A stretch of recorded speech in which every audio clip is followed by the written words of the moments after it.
เอาใกล้ๆเอาใกล้เขาเรียกกันน้ำมันซิ่งเหรอขอปาดีขอเป็นเขาสร้างมันซิ่งเหรอกินมันซิ่งก็ๆโอ้โหหวานคักเลยยืมเลยสุดพี่ไหม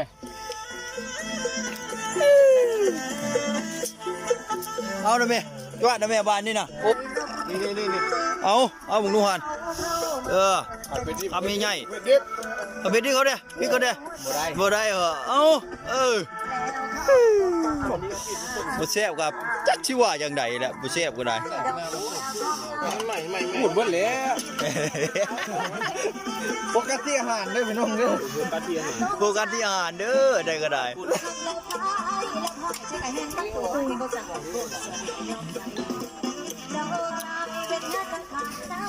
อ๋อเลยเอารถที่จะได้บ่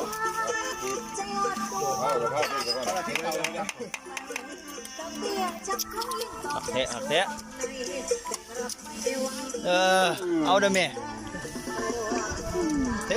ทรถมันจวกรถเอาพี่น้ำใส่ตัวนี้เลยแซ่บปานไม่เท่าตายตายกูมาเข้ามาวันนี้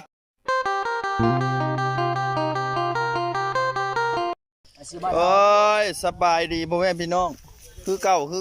อยู่ทงมือนี้อยู่นายังบวกกับ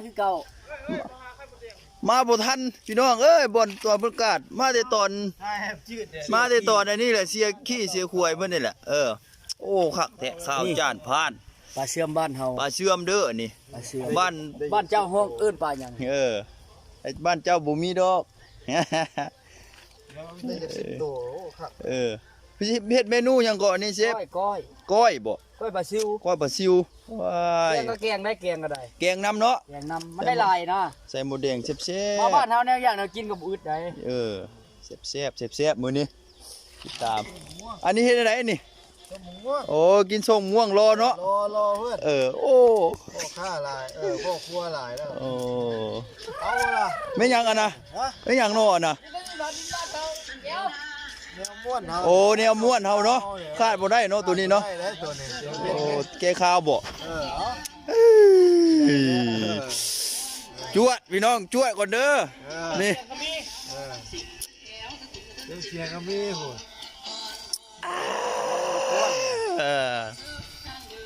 คักอันนี้เป็นอย่างนอนี่อย่างนอนี่วัตถุดิบบ่ตาเลยแต่ว่ามันแบบบ่มีอุปกรณ์บ่เพียงโถแม่นเอาต้นฮะอุปกรณ์บ่เพียงพอหมดแดงเนาะนี่เนาะหมดแดงเอาไว้ใส่ก้อยว่าซั่นใส่แกงนี่แหละตามธรรมชาติเฮานี่แหละเพียงพอเพื่อกระไดอลีดอกน่าสิมัดใส่ขู่เนาะบ่ทานแล้วแม่นบ่ทานแล้วเอาไหมอันนี้บ่ได้แย่ไข่หมดแดงเด้อพี่น้องแย่หมดแดงหาวัตถุดิบจากธรรมชาติแย่ก็ตัวแม่มันนี่แหละเอาแม่มันไปเฮ็ดแทนส้มแย่หมดแดงเพิ่นว่ะคือสิได้อยู่ได้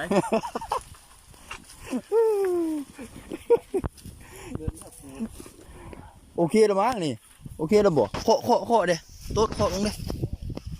เคาะลงน้ำเด้นี่ซะตัวต่ำบ่มีฮะตัวต่ำมีเลยคักแท้อันนี้บิดบ่ได้ซ้ำบ่โอ้หลายหั่งอยู่ได้ซั่นเนาะบิดบ่ได้ไม่มันอ่อนหยังวะอ๋อไม่มันอ่อนพามาบ่แดงบาดนี่ห่าน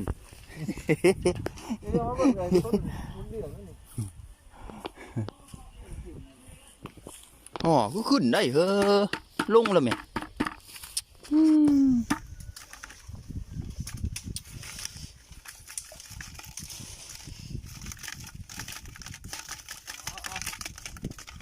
เอาใส่กูนี้ถอดเลยถอดเลยบาดนี่พอแล้วหมดแดงเอาหมดแดงใส่ไอ้นี่ใส่ก้อยแดงใส่ก้อยปาดเอาอยู่ฮะ คัก ไม่เงี้ย เออหมูแดงใส่ก้อยหมูแดงใส่แกงใส่ก้อยเป็นว่านี่ละโบราณปันไดพอได้แก้พอได้เสียบเฮานี่แหละเดี๋ยวเพิ่นมีแนวที่เด็ดเพิ่นว่าพามาเบิ่งเพิ่นว่าโอ้อันนี้มันเป็น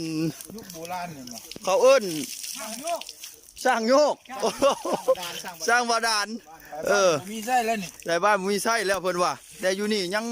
พอได้ไส้อยู่อนุรักษ์ไว้อยู่พอได้ไส้อยู่เพิ่นว่าอยู่นี่โอ้อากาศดีขนาดพี่น้องเย็นลมสบายผิวไหว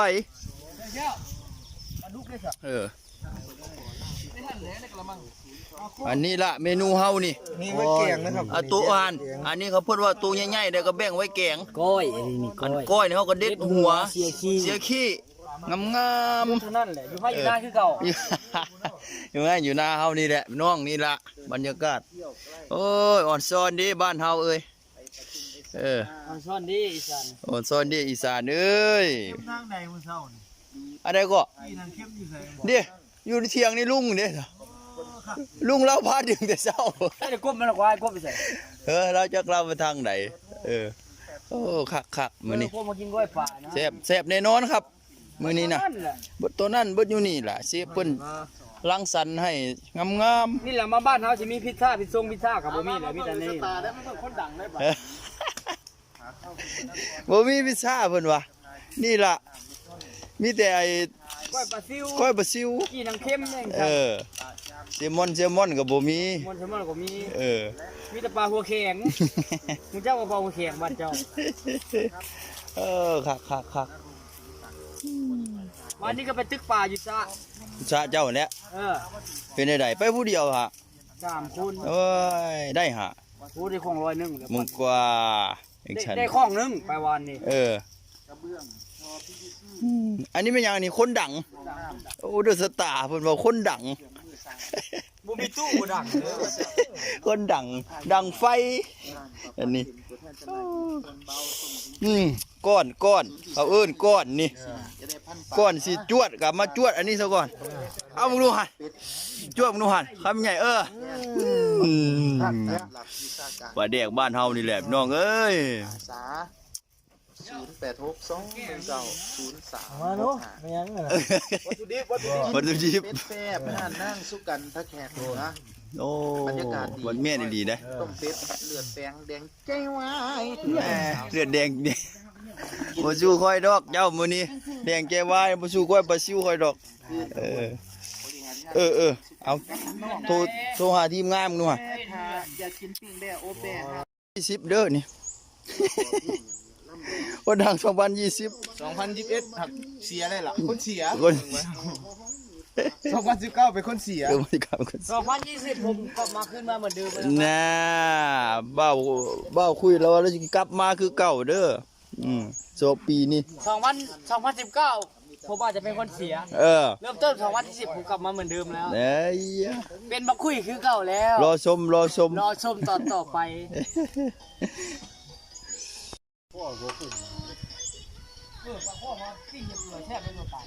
โมได้ไล่สดแค่นั้นแหละ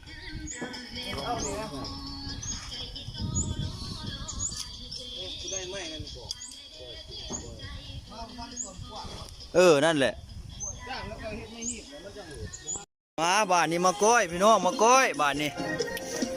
ครัวเรียบร้อยแล้วก็มาก้อยบ้านนี้นี่ล่ะที่เขาคั่วหัวหอมเฮานี่ล่ะให้โฟกัสที่ผักหอมเด้อพี่น้องอย่าโฟกัสแนวอื่นเด้อโมจังไงมันรู้โฟกัสที่ผักหอมได้อย่าไปโฟกัสแนวอื่นเลย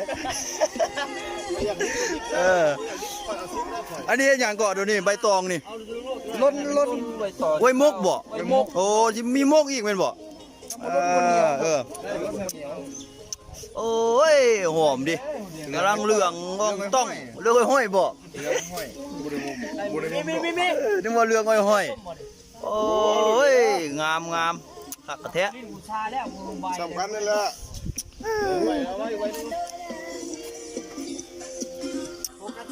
โฟกัสที่ใบตองอันนี้ก็ได้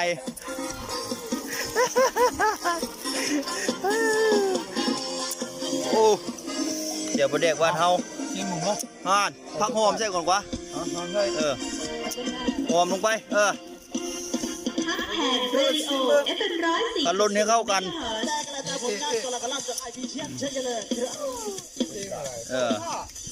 หอมก็มีแต่หอมนี่สิ เอาผักชีเด้อเอาผักชีน้ำเด้อ ไปงานเลยเนี่ย ก็มีในกันแล้วมีได้มีหัวมันนี่ใส่ได้มี ไปไม่ดีกว่าเฮ้ย เอาได้ไหมพี่มึงดูหันโอ้ยตัวนั้นบ่ได้นะครับบ่ได้ได้ตัวนะ โอ้ไอ้ ที่ไอ้ มันดีโคตร เอาได้ไหมตัวนี้นะคำใหญ่ๆดีกว่าแซ่บแหละโฟกัสเด้อโฟกัสที่อาหารเด้อพี่น้องเด้อพอร้องยังบ่พอบ่ตัวนี้ก้อยตัวนี้ก้อยปลาซิวนี่ละ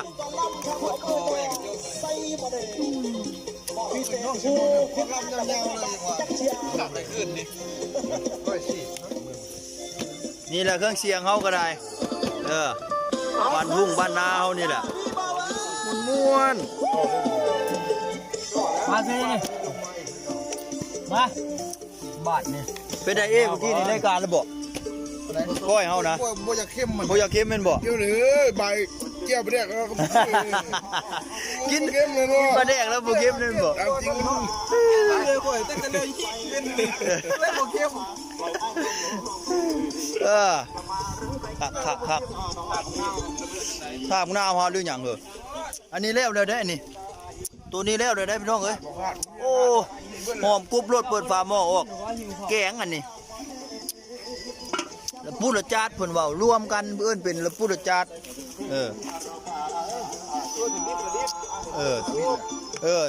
อันพยามากชุกกะ โมรถบ่มีดิบหรอก มกเพิ่นว่า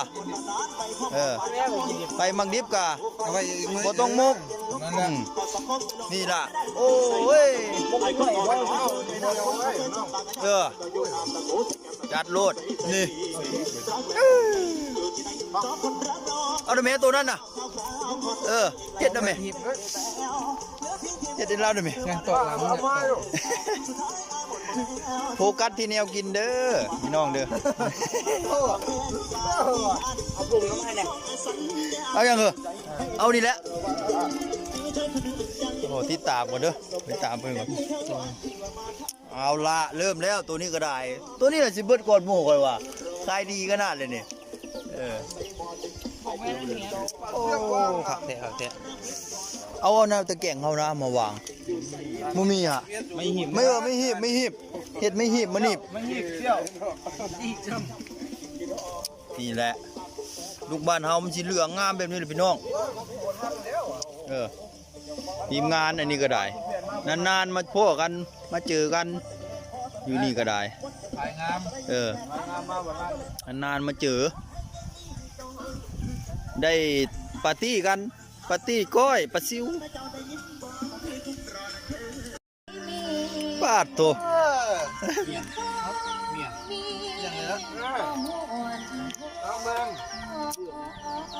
แซ่บ เบื่อเขายังฝักใส่เนาะ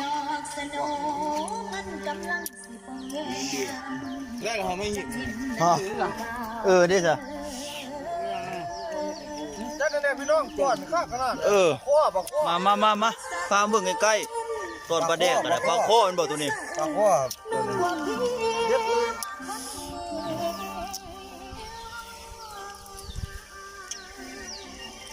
หนีบเลยมันบอก นี่ตอกเอาน้ำมันนี่มาตอกหน่อย ตอกเอาบ้านเลยบ้านไหนอยู่บ้านเลยขาดนะ ขาดเลย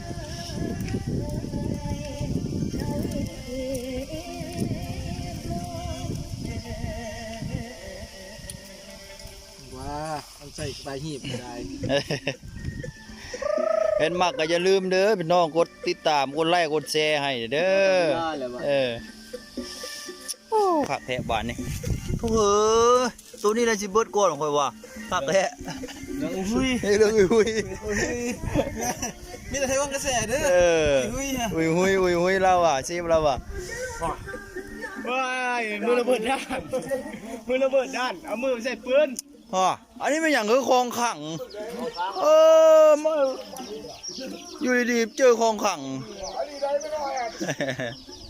นี่แหละบรรยากาศบ้านเฮาพี่น้องเอ้ยเย็นสบายใจเฮ็ดหยังก็ได้ม่วนไปเบิดม่วนไปเบิดนี่แหละได้เวลามันน้อยบ่โอชาที่เฮาไปตื้อกันน่ะบ่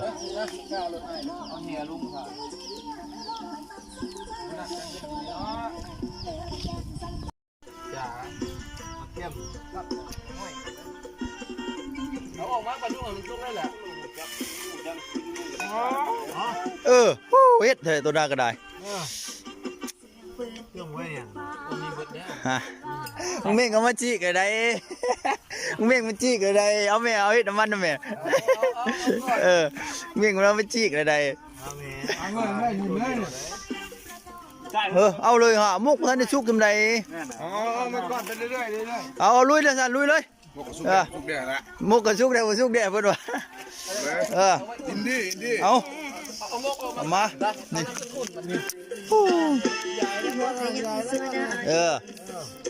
ส่งสาวทุกคนฝากให้ประเด็นว่าหอมมันเนาะแง่ได้หลายเนาะบ่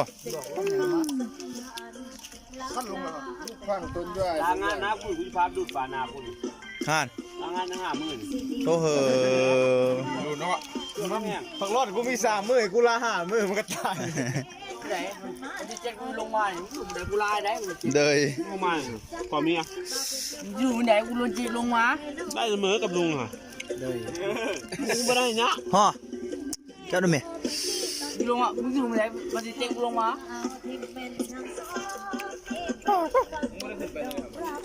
ติ๋วมันเลยอย่างติ๋วมันเลยเล่นได้ระวังเสี้ยนนะครับระวังเสี้ยนเด้อให้โฟกัสที่อาหารให้โฟกัสที่อาหาร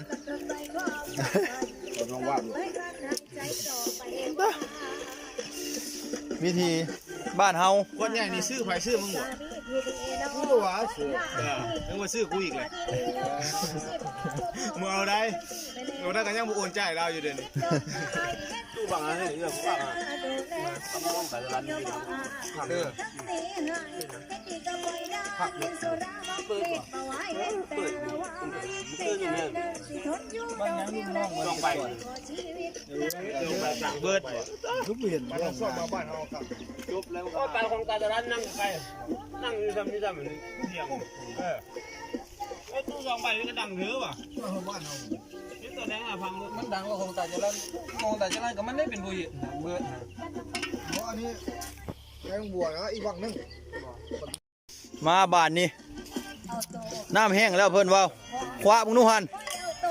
แล้วน้องบัวไม่ได้แล้วน้องบัวเอามึงนู่นี่ก็จะไปติดปลาเขานี่แล้วถ้วยจานเขาก็แล้วใบตองนี่แหละ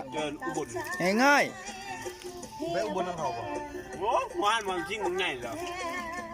น้าแต่งมาเนี่ยแต่งเหรอมาแต่งเขาด้วยเขามาแต่งชั่วขนาดเกือบมาแต่งเขาเสียบเลยเอาใกล้ๆเอาใกล้ๆขอพี่เสียบเขาเรียกคณะมันจริงเหรอขอปาดีขอเล่นเขาอ่ะเขาสร้างมันจริงเหรอกินมันจริงโอ้โหหวานคักเลยยืมเลยสุดพี่ไหม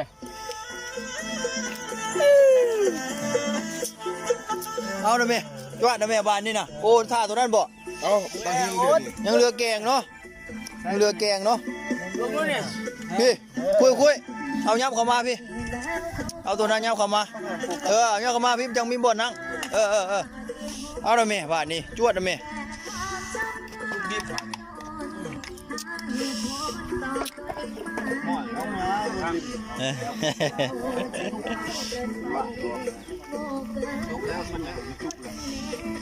เหยียบผักหมด อลีได้มึงอ่ะโคตรลีได้มึงเม่งมึงอ่ะเกิน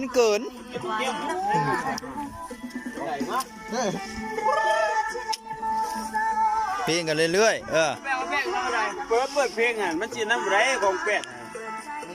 ติลิกสิทธิ์เอาลิงขึ้นตัดออกนี่เอาบุงนูหันทำใหญ่เอาเบ็ดที่เขาเด้พี่เขาเด้บ่ได้เหรอบ่แซ่บครับจักชิว่าอย่างใดแหละบ่แซ่บก็ได้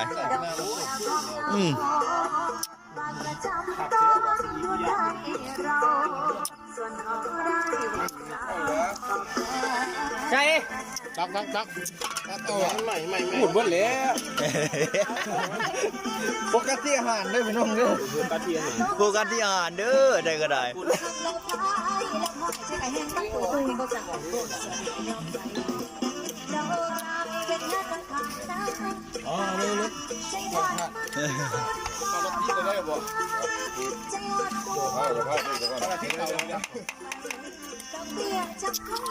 เทะเอาเด้อแม่เทโลดจวกโลดเอาที่น้ำใส่ตัวนี้เด้อ แซ่บปานไม่เท่าตาย ตายกูมาเข้ามาบ้านนี้เข้ามาใส่โลดบ้านนี้สด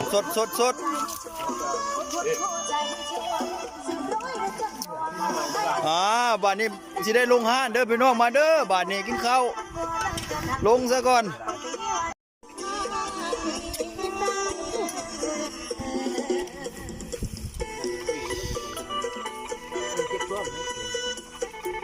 มาไหมตากล้องเอาลุยมีทีผ่าน ลุยลุยคักอ่อนซอน